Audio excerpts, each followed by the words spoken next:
Programiranju u C#-u rekurzija. Zadatak: napisati rekurzivnu funkciju koja vraća zbir cifara prirodnog broja n.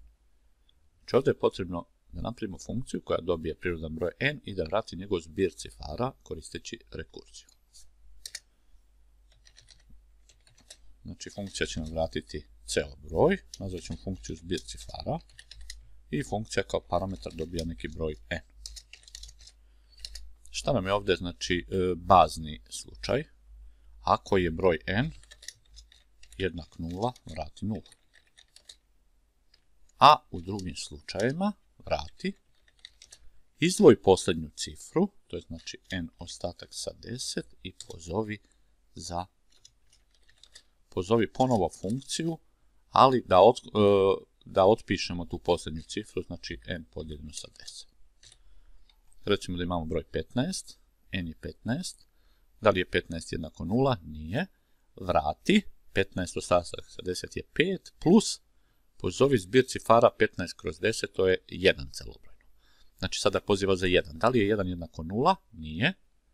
Poziva, znači 1 ostatak sa 10 je 1, plus zbir cifara od 1 kroz 10 je 0. Ulazi ovdje za 0 i vraća 0. Prethodno je bio poziv za 1, znači vratit će 1 i prethodni poziv je bio za 5, 5 plus 1, 6. Ovdje ćemo u glavnom programu uneti broj n.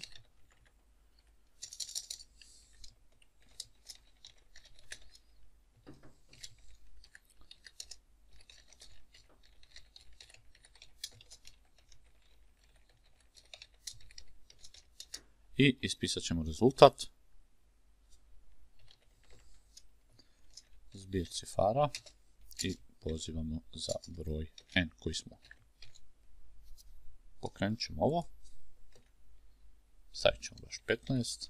Zbir cifara je 6. Stavit ćemo jednocifreni broj. Zbir cifara je 6. Stavit ćemo zbir cifara je 9. To bi bio zadatak, znači rekurzivna funkcija koja vraća zbir cifara prirodnog broja n.